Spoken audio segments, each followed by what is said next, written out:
불과 3년 반 만에 이제는 어디로 갔는지 행방조차 모여난 소득주도 성장은 내팽개친 채 국가 채무 1,000조 원에 달하고 있는 현 상황에서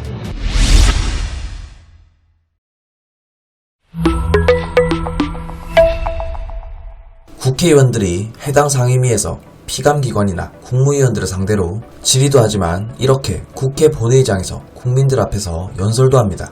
그것은 초선이나 중진 의원들이나 똑같이 마찬가지일 텐데요. 오늘 국회에선 국민의힘 초선의 이영 의원이 본회의장 단상에 섰습니다. 저도 잘 모르는 분이라 네이버에서 검색을 해봤더니 이공계 출신이며 카이스트에서 석박사까지 하신 분으로 나옵니다. 그리고 수상 내역을 봤더니 2018년에 대통령 표창을 받았고 중소벤처기업부 장관상까지 받았습니다.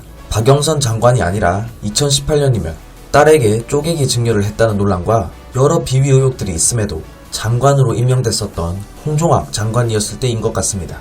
아마 이때까지만 해도 이영 국민의힘 의원은 정치적 성향을 드러낸 분은 아니었던 것 같은데요. 만약에 정치 색채를 드러낸 행보를 했다면 문재인 정권에서 대통령 표창이든 장관상이든 주기는 어려웠을 것 같습니다. 왜냐면 저들은 무조건 자기 편, 남의 편 이렇게 편을 가르고 보니까요. 어찌됐든 이영 의원은 미래통합당에서 디지털 정당 위원장으로 정치권에 영입되어 후에 비례대표 공천을 받고 21대 국회의원 선거에서 당선됩니다. 그러고 지금까지 8개월 가까이 시간이 흘렀는데요. 오늘 연설은 그동안의 야당의 초선 의원으로서 겪었던 문정부의 참혹함과 그리고 본인이 느꼈을 무기력함이 많이 느껴졌던 것 같습니다. 아마 정치에 관심 없었다가 최근에 관심을 가진 국민들의 마음이랑 비슷할 것 같은데요. 한번 보실까요? 안녕하십니까. 국민의힘 비례대표 이영 의원입니다. 진정 안녕하실 국민이 얼마나 있을지 자문하며 저는 오늘 이 자리에 섰습니다. 저는 초선 의원입니다.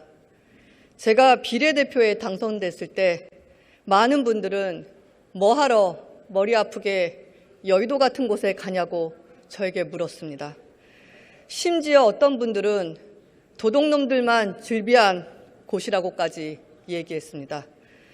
하지만 저에게 정치란 사람을 살리는 행위이자 사람을 향한 철학과 이념의 결과물이기에 제 역할이 있을 것이라고 믿었습니다. 또한 여야를 넘어 21대 국회의 절반이 넘는 초선 의원들이 가져올 대한민국의 정치 개혁에 큰 기대를 갖고 있었습니다.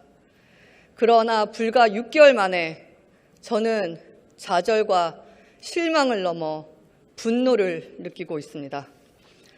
문재인 정부가 급격한 주 52시간 근무제, 최저임금제, 비현실적이고 무리한 정규직화를 밀어붙일 때만 해도 현장의 목소리를 담지 못한 정책 드라이브로 사회 각 층의 피해가 불보듯 뻔했지만 양극화를 해결해 보려는 문재인 정부의 선의를 믿어보려고 했습니다.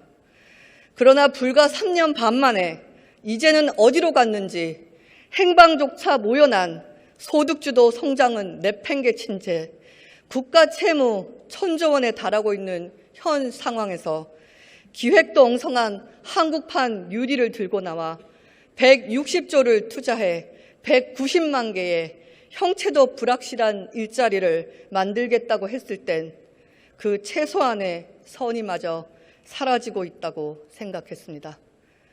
그래도 그때까지는 실망은 해도 분노하지는 않았습니다. 올 9월 우리 국민이 북한군에 의해 사살되고 소각되었을 때, 이 비극적인 사건이 발생했을 때 대통령이 믿는 이념 앞에 우리의 정부도 군도 우리 국민 한 사람을 지켜낼 수 없다는 사실을 우리는 똑똑히 보았습니다. 더욱이 유엔을 비롯하여 세계 인권단체들이 북한을 향해 책임감 있는 진상규명을 요구하고 있는 현재 이 시각까지도 침묵하고 있는 우리 정부에 대해서 저는 분노를 금할 길이 없습니다.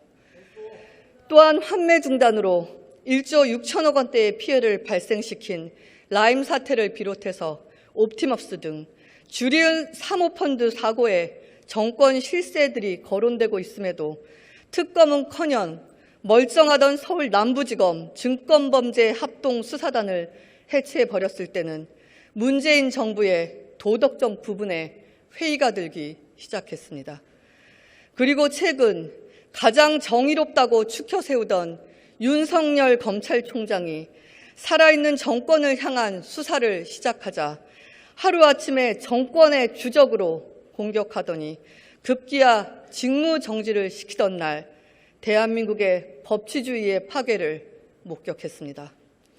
더욱이 대통령의 말 한마디에 27개월간 7천억을 들여 수리한 월성 1호기를 조기 폐쇄해서 5,652억의 손실을 가져왔고 대통령의 30년 지기 친구의 울산시장 선거에 국가 권력이 조직적으로 개입했다는 의혹엔 놀라움을 금할 길이 없습니다.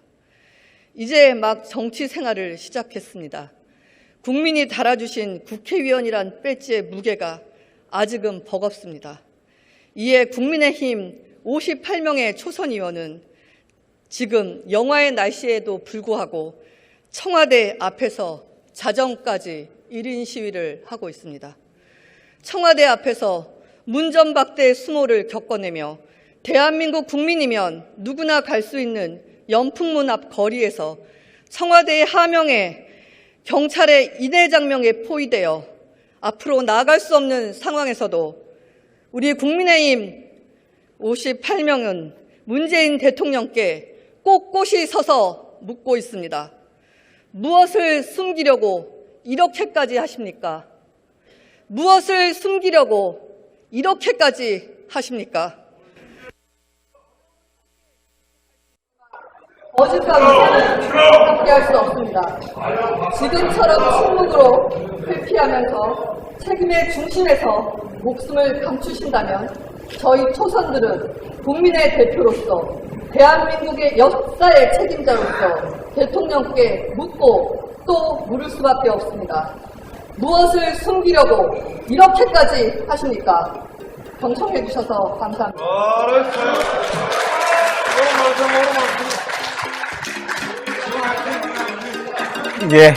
여러분들의 추천, 구독, 공유, 후원이 자유 대한민국을 지킵니다.